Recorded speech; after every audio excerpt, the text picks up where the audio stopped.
Welcome to the Fast Leader Podcast, where we uncover the leadership life hacks that help you to experience breakout performance faster and rocket to success.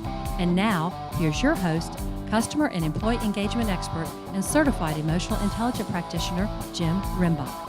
Developing your contact center agents using surveys is what monkeys do. Elevate your ROI on VOC by building integrity and agent engagement with the survey calibration process, only available in the award-winning external quality monitoring program from Customer Relationship Metrics. Move onward and upward by going to customersgradethecall.com/fast and getting your $7,500 rapid results package for free.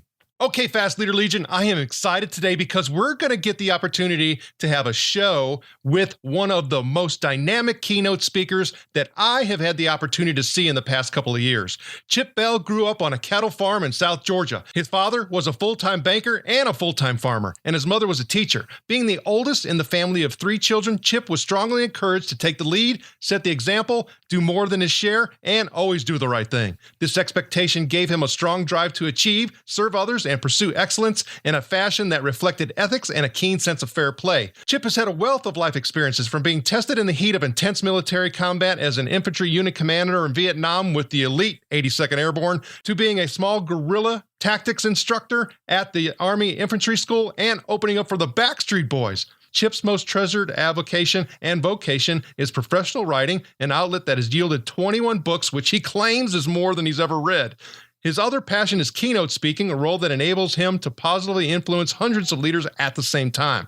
Chip currently resides on the shores of beautiful Lake Oconee with his wife of 50 years, Dr. Nancy Bell, where they try to spend as much time possible with their 3 beautiful granddaughters. Chip Bell, are you ready to help us get over the hump? I can't wait. I'm excited. This is thrilling to me. This is so much fun. Thank you, Jim. I'm glad to have you. Now, I've given our Legion a little bit about you, but can you tell us what your current passion is so that we can get to know you even better? Sure.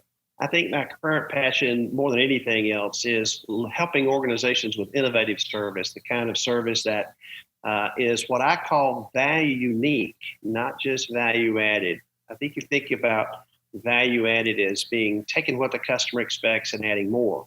The challenge with that is, first of all, we pretty quickly can run out of room.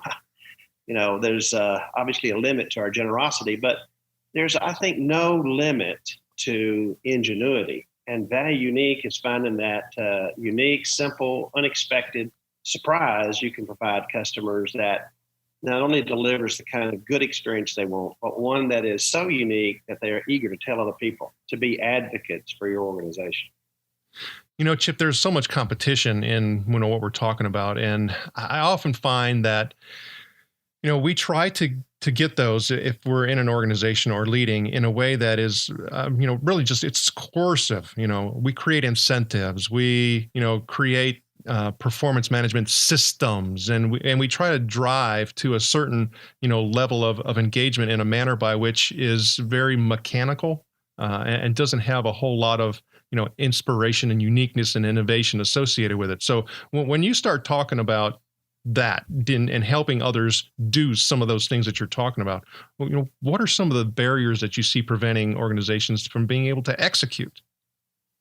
Well, to your point, Jim, I think so many times the organizations focus on the objective, quantitative, arithmetic side of the business. Obviously, their stakeholders care a lot about that, and that's important.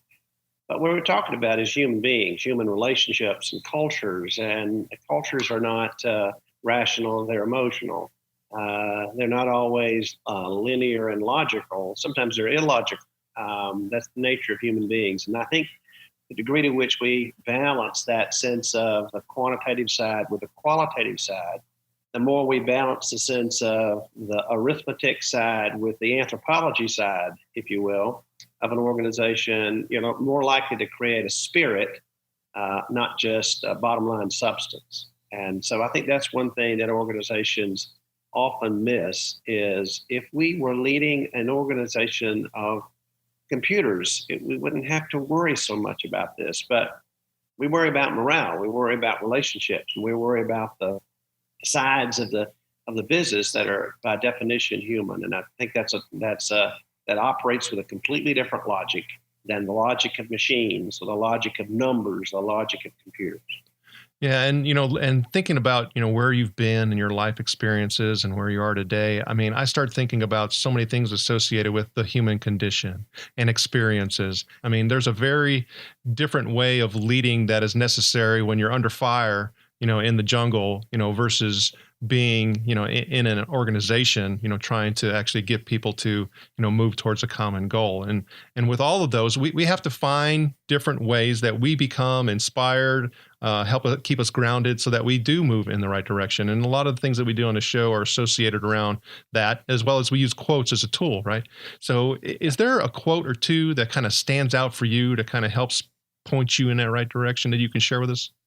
Well, I think there are a lot of quotes, but I think part of it is Aristotle's comment when he talked about the pursuit of excellence being a habit, and that's one that stands out for me. And I think it is recognizing again that part of you, if you look at these organizations that are consistently great, that are renowned over time, not just their one moment in the sun, but have a long legacy of excellence in the marketplace, you find they have found a way to instill passion and excitement and enthusiasm among the people who work for that organization.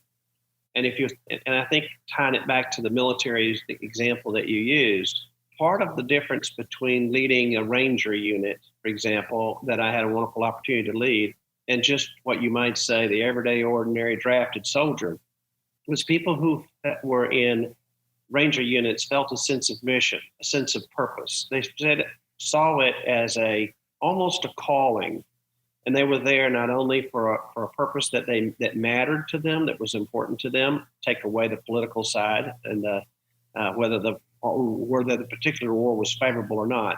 The fact that they were there for their buddies, for their unit, to be seen as an excellent unit in the eyes of others, all of those things propel them to greatness and to demonstrate great courage and to take risks they might otherwise not take. And so I think if we look at a lot of the research Dan Pink has done, for example, when he talks about do incentive systems work, what is it really motivates people?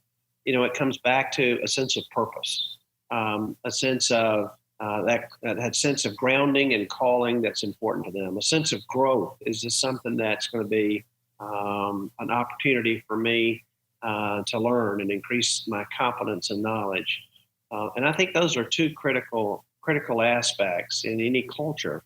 Is how do we keep helping people tie their work to a grander purpose, to a grander mission? We've all heard that famous quote of, what are you doing? I'm laying bricks. And what are you doing? I'm building a cathedral.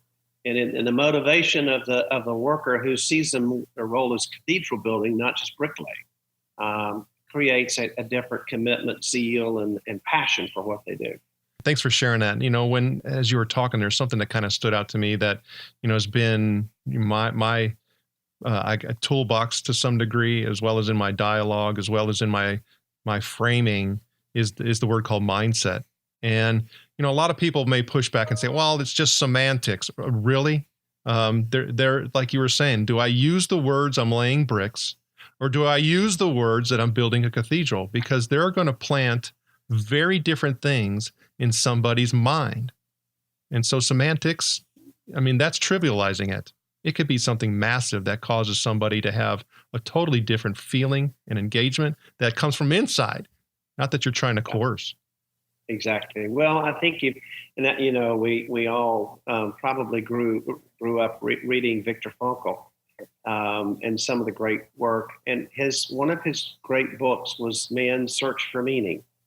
And I always remember him telling the story of being in the concentration camp in Germany, and as a psychologist and a philosopher, he was deeply interested in what were the things that made a difference in terms of those who survived the concentration camp and those who didn't. And he found that it had nothing to do with whether they were physically strong or not.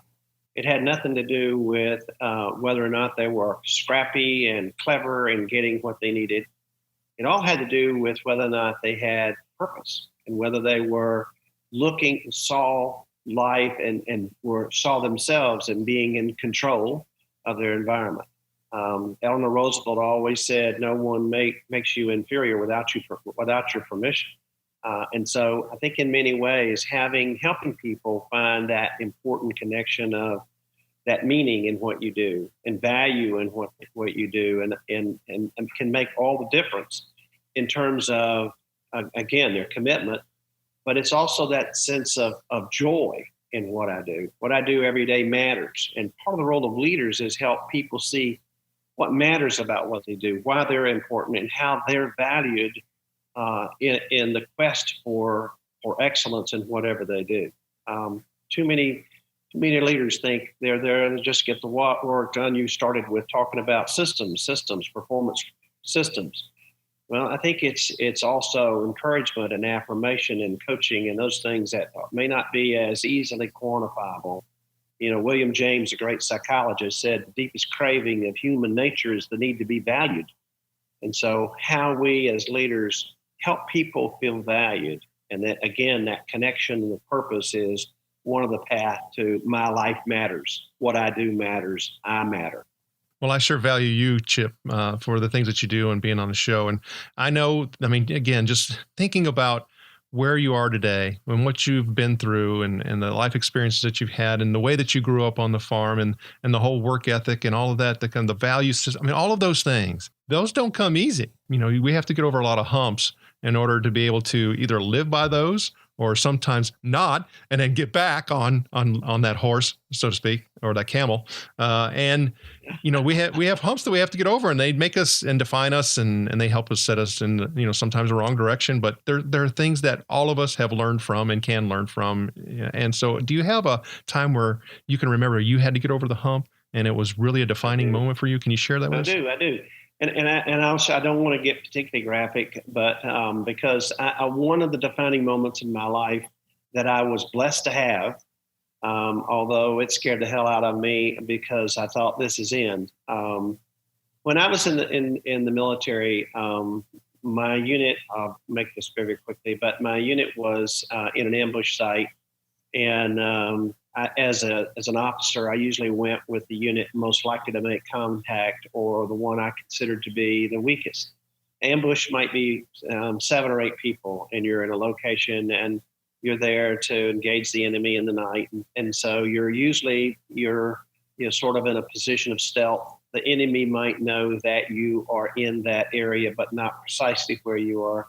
And about to the middle of the night, we came under fire from a unit about 10 times our size. Let's say there were 8 of us. There were probably 100 NVA soldiers, and they were all lined up across a big open area, and they knew we were in that area, and they were going to continue until they swept over us. Obviously, you're outnumbered 10 to 1. Your chances are remote that you'll live through that. And you knew that if they continued to proceed, sweep in the area, they'd stumble upon you pretty quickly. And so I started calling in artillery on my own position behind them and walking it in, hoping that I would walk that artillery.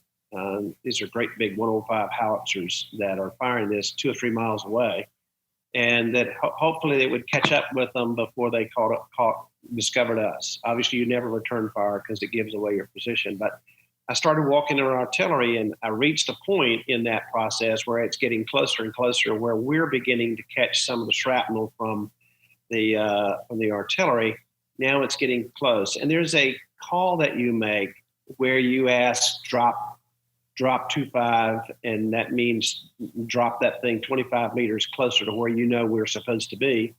And the call back is confirmed danger very close. And the requirement on the part of the officer who's calling in that to say, Roger, on my pod, which means I am giving you authorization to put that next round right where we are. And so you can hear it coming in the distance, and you have a chance to tell everybody in that site, this is it. It's coming toward us. The hope is it takes us out along with the enemy because they're right on top. We can see their silhouettes. It's that close. And so it landed, and so a miracle happened.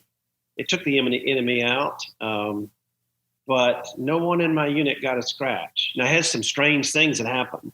One individual had their pants legs shredded by the shrapnel, and didn't touch their flesh. I had another person who had the stock of their weapon taken out, but he was holding the upper end of his rifle, so it didn't touch him. Another person who had their helmet creased by a big piece of shrapnel, but he had decided at the last minute to take his steel pod off and not be wearing it. And obviously we were laying flat on the ground. No one got a scratch. We were supposed to have been taken out. And of course we couldn't hear for about 2 or 3 days from the sound concussion of the thing, but your hearing does eventually come back. But I walked away from that experience saying, I was supposed to have gone with that, and I didn't. And so I'm going to have a great day. Every day the rest of my life is going to be an awesome day. It's turned out that way. Because I think your attitude toward life is something you choose. The great actor Michael Jeffries says the only disability in life is a poor attitude. So it's the attitude that you have, the attitude that you bring. I got blessed when I was growing up with the parents who had a very upbeat, positive, you can do anything kind of attitude. I think it's the same attitude that we pass on to our employees. That upbeat, optimistic, positive, you can do anything kind of attitude. And it's very contagious in how it's done. So I think that particular incident in Vietnam in 1969 probably was an important turning point in my life. It's one of those significant emotional experiences that it shapes how you view your life, but also it shapes how you're going to live every day. So every morning I get up and it's a great day. It's going to be a great day. And, I have things thrown my way, but, I choose my attitude, and I choose a great attitude.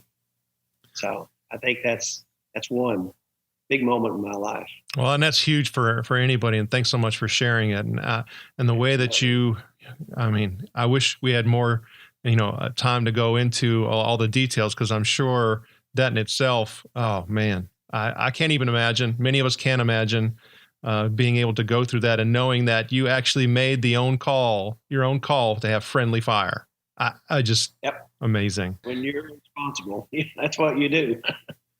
Well, that's a great point, is that, us standing up and doing what we need to do and leading from up front and trying to get, movement, trying to, have an organization reach its goals, is that, we have to be willing to actually not just take the shots, but call the shots to come to us. Absolutely. Absolutely. Yeah. And that's your job. That's your responsibility. That's your calling. It's not like I was there to be a hero or there to get some medal or there to do something grand or glorious. I was doing my job because I was responsible for a unit and I was responsible for a mission that mattered. And so that's what you do. And I was fortunate in the fact that I had great training in the military of how to be an infantry officer. And so I credit that great training. And you're taught how to respond under fire. You're taught how to make decisions when everything around you looks like it's coming to an end. You're taught how to manage yourself through that. And if you can't manage yourself, obviously you can't manage others around you. So was I scared? Absolutely, I was scared. Were you? Did you think this is going to be it? Absolutely. But your job is there to take your responsibility and to be a role model for those around you in terms of the courage you exhibit. Because being very frightened, no matter how frightened you may be, is not going to win the day. It's going forward, even though it feels difficult and impossible. You find a way. You aren't given more than you can handle. And that's another great point. And I know that for you, getting the opportunity to learn, more about you, is that, you have a lot of things going on your plate, and you've done a lot of things, but you also have a lot of things going. I mean, you're not slowing down. So it's when you get up in the morning, you're not only saying, I'm going to have a great day, I'm going to have a lot of things to do in this great day. It's Absolutely. Not sitting back. Absolutely. The worst thing I can imagine is a day with nothing to do. That sounds boring. You don't learn anything from that. So every day is a chance to learn something new and to achieve something new. And so to me, it is a gift, not an albatross at all.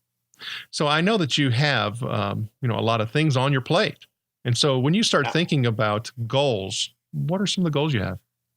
Well, my ultimate purpose is to make a difference. And so the work I do every day is all oriented toward that end. When I make decisions and decide on priorities every day, when I realize I've got 12 tasks I've got to get done, but I only have time for 7 or 8.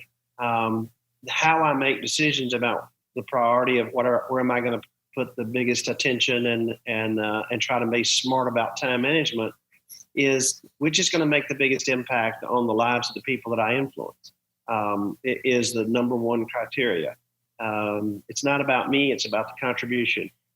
That's important, and I tend to the way in which I try to go about it is with a sense of joy, with a sense of enthusiasm and excitement. But the choices are all about: will this matter? Will this make a difference? Will this change those people that I influence? So that's how I make decisions.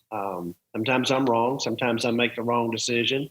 But, the next day you get a new opportunity to right whatever mistake you made and go forward and not be pulled down by it.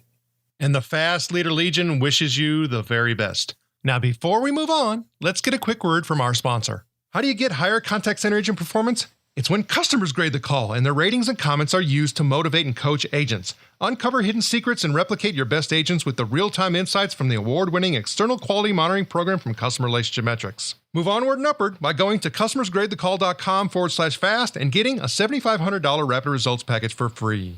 All right, here we go now, Fast Leader listeners. It's time for the Hump Day Hoedown.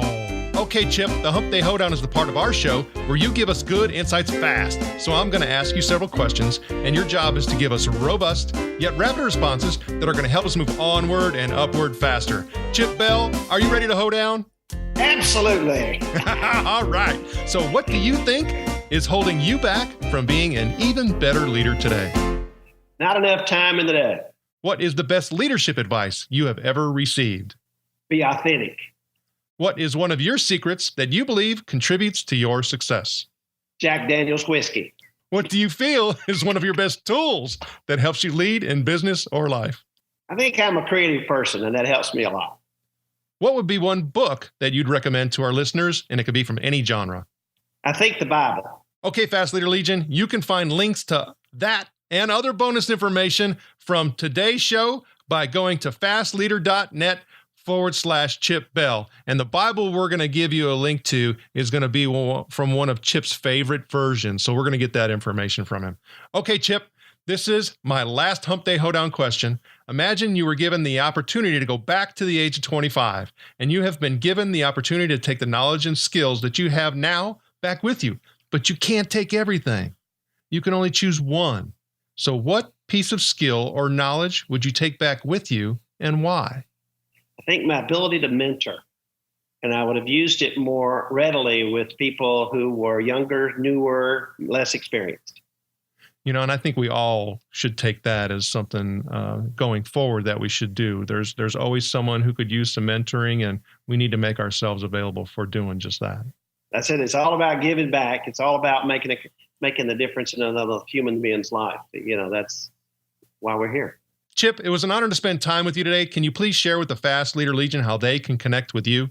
It's easy, chipbell.com. It's the name of a website I can remember. And it will tell you all about the work I do and keynotes I give and books I've written, some of them anyway. And again, it also is a way for you to see things that are important to my life, like my family. I've even got a section of photographs of family and grandchildren and so forth. Chip Bell, thank you for sharing your knowledge and wisdom. The Fast Leader Legion honors you and thanks you for helping us get over the hump. Woo-hoo! Thank you for joining me on the Fast Leader Show today. For recaps, links from every show, special offers, and access to download and subscribe, if you haven't already, head on over to fastleader.net so we can help you move onward and upward faster.